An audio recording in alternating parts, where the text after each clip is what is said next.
membual agar terlihat keren. Kevin, aku kesal sekali dengan sikap Tante Prisa. Aku sudah memperlakukannya dengan sangat baik sejak kemarin. Kami menghabiskan waktu bersama, tertawa bersama, namun semua berakhir dengan ucapan pedas dari mulut Tante Prisa yang seakan tidak ada filternya. Memangnya, Tante Prisa tidak bisa berbicara yang lembut begitu? Aku itu suaminya. Kenapa sih dia berbicara denganku seperti berbicara dengan orang yang tak memiliki perasaan? Kata-katanya begitu pedas dan tajam. Sikapnya seakan sungguh tidak menghargaiku. Memang salah kalau aku ingin iklan yang mahal bayarannya. Memang salah kalau aku ingin langsung terkenal. Apa yang aku lakukan itu adalah usahaku untuk mendapatkan iklan tersebut. Kenapa sih dia sama sekali tidak menghargaiku? Malah mengatakan aku ini tidak memiliki skill. Aku ini cuma modal tampang doang. Hargai dong aku sedikit saja. Aku ini suaminya. Sama sekali dia tidak menghargaiku. Apa semua ini karena dia merasa dirinya banyak uang? Karena dirinya hebat. Karena dirinya sukses sebagai seorang pemimpin perusahaan entertainment besar. Dengan kesal, aku pergi saja dari apartemennya. Kutinggalkan dirinya yang sama sekali tidak menahanku untuk pergi. Meminta maaf saja tidak. Dasar tante egois. Aku berdiam diri cukup lama di dalam mobil. Aku bingung mau kemana. Aku sudah bilang pada Mami kalau aku ingin mencari pekerjaan.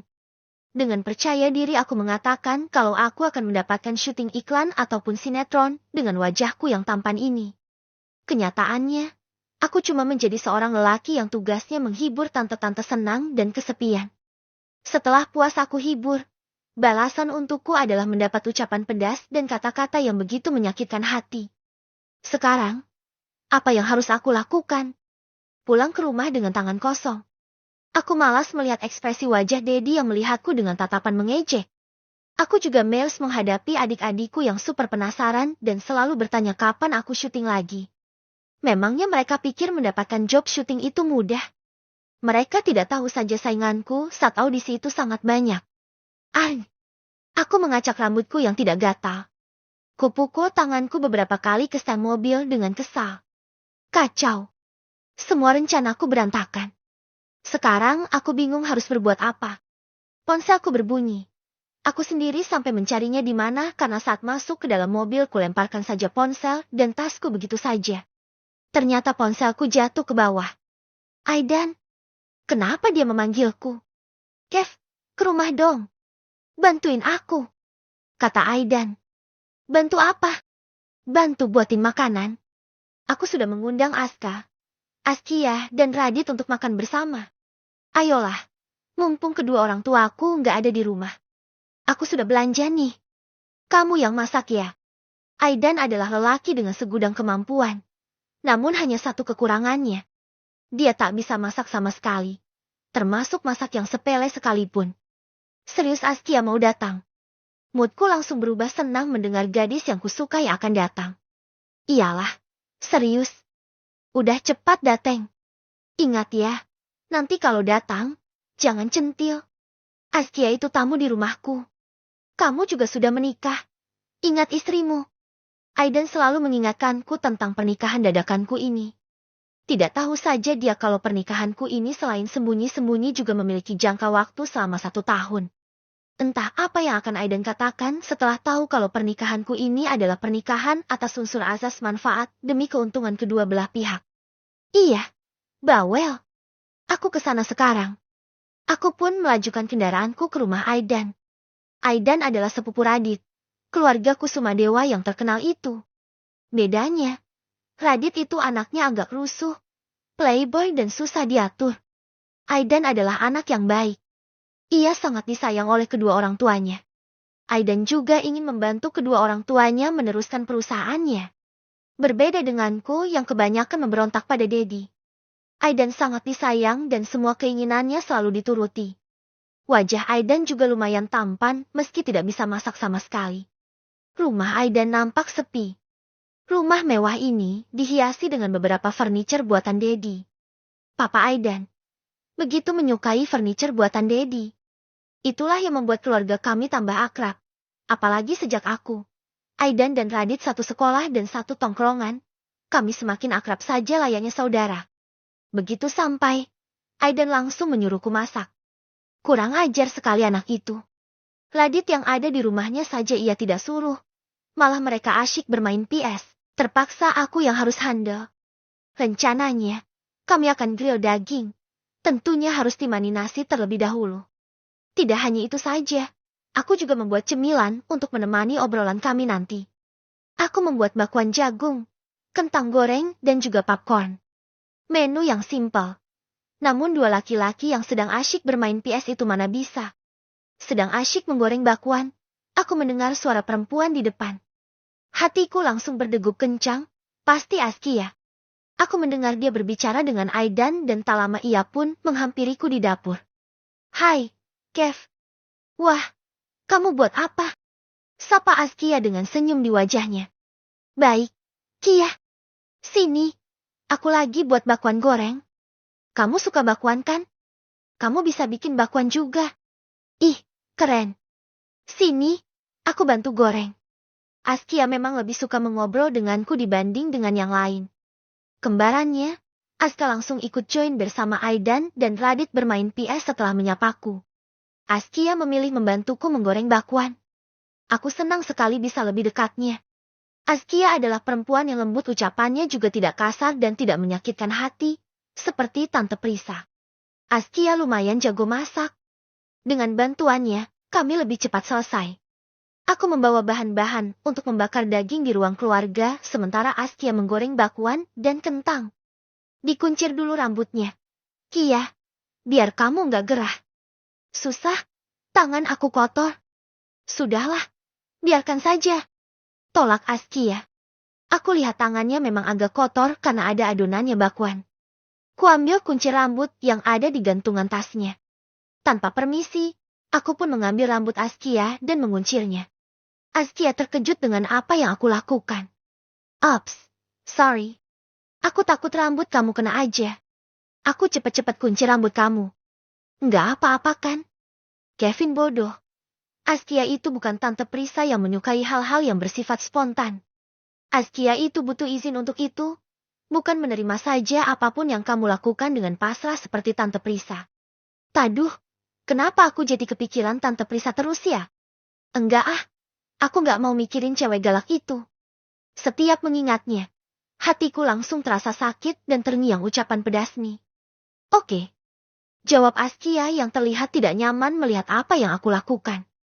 Aku cek popcorn dulu ya. Aku mengeluarkan popcorn dari microwave dan menaruhnya di wadah besar. Popcorn sebanyak ini hanya bertahan sebentar untuk mereka yang tukang ngemil. Selesai dengan popcorn, aku kembali membantu Askia. Aku mengambil sayuran di dapur dan menatanya di wadah. Kamu suka pakai selada kan? Iya. Aku suka kayak di film Korea. Dagingnya dibungkus pakai daun selada dan diisi sedikit kimchi. Di lemari es ada kimchi tidak sih? Pakai kimchi lebih enak kayaknya. Ada dong. Tadi aku lihat mamanya Aidan punya stok kimchi di kulkas. Aku ambilin ya. Kami memasak sambil mengobrol. Bakwan dan kentang goreng akhirnya siap. Kami membawanya ke ruang tengah. Berlima kami mengobrol sambil membakar daging di ruang keluarga Aidan yang memang sudah disetting agar bisa menjadi tempat untuk kumpul keluarga sambil membakar daging. Meski hanya perempuan satu-satunya di antara kami, Askia tak pernah merasa risih. Mungkin karena ia sudah mengenal Aidan dan Radit sejak dulu. Hanya padaku Askia agak canggung. Mungkin dia lebih dulu mengenal Aidan dan Radit dibanding denganku. Selesai makan. Tugas mereka bertiga adalah bersih-bersih. Sekarang gantian. Aku dan Askia yang bermain PS. Kev, kamu jagain aku ya? Aku maju duluan nih. Kata Askia yang begitu serius menatap layar di depannya. Iya, tenang saja. Aku akan selalu jagain kamu kok. Askia tersenyum mendengar ucapanku. Mungkin ia merasa kalau aku bercanda, tapi aku serius. Setiap kali bermain PS bersama, aku selalu curi-curi pandang ke arahnya. Askia sangat cantik.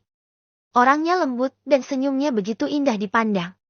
Rambut Askia hitam pekat, tidak pilang seperti Tante Prisa. Bola matanya pun berwarna hitam bukan hijau zamrud.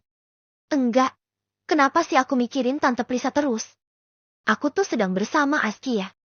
Kamu kenapa? Kev, kok geleng-geleng kepala terus sih sejak tadi? Kamu ngantuk? Tanya Askia padaku. Aku bukan geleng-geleng kepala, tapi aku mengusir bayangan Tante Prisa yang terus-menerus hinggap di kepalaku. Andai saja kamu tahu. Kia, sejak tadi aku tuh kesal sekali sama Tante Prisa, namun bayangannya selalu ada di kepalaku. Bikin aku tambah kesal saja. Oh, enggak kok. Agak pegel aja. Ayo, kita lanjutin lagi. Kamu duluan yang maju ya. Nanti aku lindungin kamu dari belakang.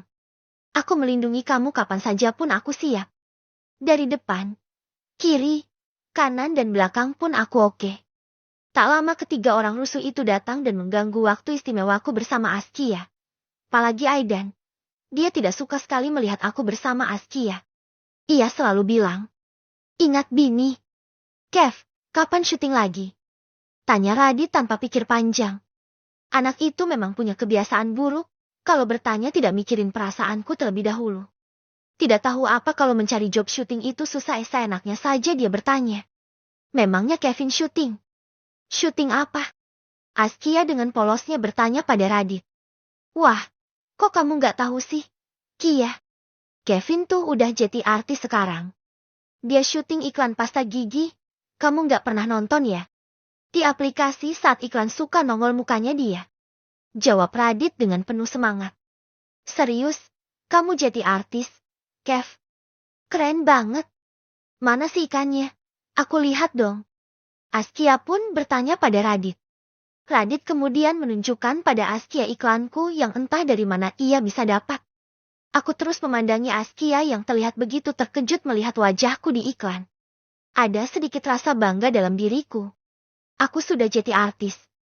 Kev, kok kamu keren banget sih? Kok kamu bisa dapat iklan kayak gitu? Wah, kamu casting ngalahin berapa orang? Ih, aku tuh kurang update banget ya sampai nggak tahu kalau kamu udah jadi artis. Kata Askia sambil senyum lebar. Baru satu. Kia. Belum artis namanya. Kataku merendah agar terlihat makin keren. Waktu itu sih yang ikut casting lumayan banyak. Aku saja tak menyangka kalau aku bisa ngalahin banyak orang. Mungkin aku beruntung. Doain aja ya aku dapat iklan yang lebih bagus lagi. Aku menyembunyikan fakta kalau aku mendapatkan iklan tersebut atas bantuan Tante Prisa. Aidan yang mengetahui semua kisah hidupku menatapku dengan tatapan sebal. Tapi kamu cocok loh di iklan itu. Akting kamu natural. Berapa kali take? Askia masih penasaran dan bertanya kembali. Aku tak bisa menjawab berapa kali. Aku sendiri saja sudah tidak tahu berapa kali take dan diomelin oleh sutradara sampai bisa menghasilkan iklan yang bagus seperti itu. Cuma beberapa kali. Aidan lagi-lagi geleng-geleng kepala melihat aku yang terus-menerus berbohong di depan Askia. Aku melemparkan tatapan mata meminta kerjasama pada Aidan. Lagi-lagi dia mencibirkan bibirnya. Kev, kamu nggak coba untuk syuting film juga? Kayaknya kamu cocok deh. Kamu juga rajin ke teater kan untuk nonton pertunjukan kayak begitu? Kamu nggak ngambil les akting lagi? Askia terlihat tertarik sekali saat mengetahui kalau aku sudah menjadi artis. Tak sia-sia rupanya aku dapat iklan kemarin. Aku masih rajin ke teater dan belum ngambil kursus akting sih. Cuma belajar dari drama-drama aja gitu. Rencananya aku sih pengen ikutan FTV atau film layar lebar. Nantilah, bertahap. Kalau aku langsung mengambil semua pekerjaan, nanti dikira aku punya tuyul lagi. Baru terjun sudah sukses. Aku melirik ke arah Aidan yang terlihat ingin muntah dengan ucapanku. Terserah, yang penting Askia tambah kagum padaku. Wah, kalau kamu jadi artis, kamu nggak ikut nongkrong lagi dong sama kita. Kalau kamu jadi artis, aku bakalan susah dong selfie sama kamu. Oh tenang El, kalau untuk kamu. Kia, kamu mau selfie berapa kali terserah. Bebas. Kalau untuk yang lain. Aku melihat ke arah Radit. Aidan dan Aska yang menatapku dengan tatapan sebal. Mereka harus antri dan bayar. Mendengar ucapanku mereka bertiga langsung melempariku dengan popcorn seraya menyorakiku. Kami tertawa bersama. Ini yang aku suka saat bersama mereka. Bebas dan lepas seakan tak ada beban. Seminggu sudah aku bertengkar dengan Tante Prisa. Aku tak memberinya kabar sama sekali. Dia juga tidak menghubungiku sama sekali. Impas bukan? Kita lihat saja. Nanti juga saat dia membutuhkanku untuk memenuhi gairahnya. dia juga akan menghubungiku. Baru saja berpikir seperti itu ponselku berbunyi. Aku pikir Tante Prisa, ternyata bukan. Dengan Mas Kevin? Iya, benar. Saya Kevin. Saya Wulan dari Rabi Entertainment. Saya mau mengabarkan kalau Mas Kevin ada tawaran untuk iklan pembersih muka. Mas Kevin bisa datang ke kantor Rabi Entertainment kapan ya? Wow, aku ada panggilan casting lagi. Pasti ini semua campur tangan Tante Prisa. Tuh kan, kalau dia sudah butuh aku, dia akan melakukan apa saja untuk memenuhi keinginanku. Yes, aku akan warawiri lagi di layar aplikasi. Hari ini juga saya bisa. Jawabku dengan penuh keyakinan. Oke, saya tunggu ya, Mas di kantor.